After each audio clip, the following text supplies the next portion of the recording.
Hey everyone, it's Ariel Waldman from Tested. You might know me from my show on Tested, Offworld. That's all about space exploration and pop culture. I'm really excited to show you all my favorite things for 2019. My very first one that I want to show you is this cloud chamber. This is a cloud chamber particle detector, and you can build it using instructions on Instructables. This particular one was developed by students at Siena College based on an original design by Nothing Labs.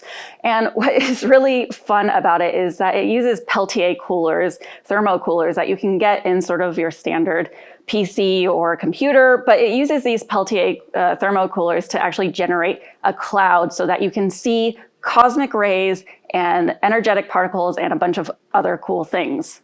So what we're actually using in this cosmic ray cloud chamber is we've got a welding rod, and a welding rod is typically tungsten with a bit of thorium. The thorium is the key here because thorium is a radioactive metal. So when you put a rod of thorium into this cloud chamber, you can actually see the radioactive decay happening around it.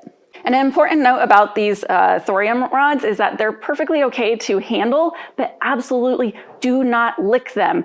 They are radioactive. It will harm you. Do not lick them. Do not keep them out where anyone might accidentally lick them. So do please handle them with care. So the concept of actually how this cloud chamber works is that by using these Peltier coolers, that it generates water vapor or alcohol vapor, depending on what you're using, and it cools all of that water or alcohol to a specific temperature where it can be a cloud. And what's important about all those particles being in a cloud format is essentially when energetic particles are going through this cosmic ray cloud chamber, what happens is when an energetic particle goes through, it turns those cloud particles into water. So essentially the cloud is actually raining. So when an energetic particle be it from a supernova or a sun, anything like that, or the thorium radioactive decay, it's turning that water vapor into rain instantaneously. So those little streaks that you're seeing of radioactive decay or cosmic rays are actually little pieces of rain as energetic particles go through the cloud.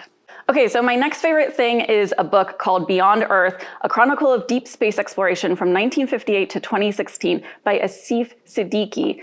I really love this book because pretty much he covers every single deep space robotic probe that's been launched over the last several decades. It is really, really cool. The cover art is art from my website, Space Probes, which is spaceprob.es, which covers all the active deep space probes. But if you want to know every deep space probe that has launched to the moon or beyond for the last several decades, Asif goes into great detail about all of these. It's a really geeky book. The really awesome thing about it is that it's absolutely free. It's a free ebook offered through NASA. So you can check it out, and we'll put the link in the YouTube description. Another really awesome book that I love that didn't come out this year but is really useful for me is a book called The Diatoms. The Diatoms is a really extensive reference book for identifying different types of diatoms. Diatoms are essentially algae that have glass skeletons, actually glass skeletons, and they come in so many varieties and designs, and they just are beautiful, and they look like they were designed by humans,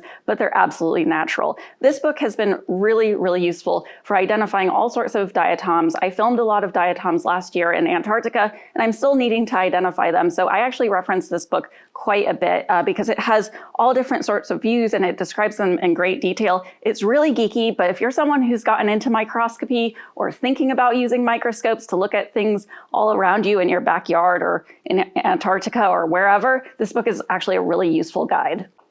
Okay, so my final favorite thing for 2019 are these notebooks and Muji pens. So I use a Muji pen because it's a really precise pen and it's actually like really useful and it's pretty cheap. But I also have been really getting into this notebook lately called Mnemosyne, which is a Japanese notebook maker, and it just has a grid system, and I really like the format of it being more horizontal. For whatever reason, it's a notebook that stuck with me. And I know Adam Savage has talked a lot on this channel about different ways he does to-do lists and uses little squares and fills out those little squares as he's getting tasks done either throughout the day or month. Turns out I actually use the exact same system. And this notebook in particular is actually really useful for being able to check off things along the way and have those sort of to-do lists, and also just being able to sketch out really cool things.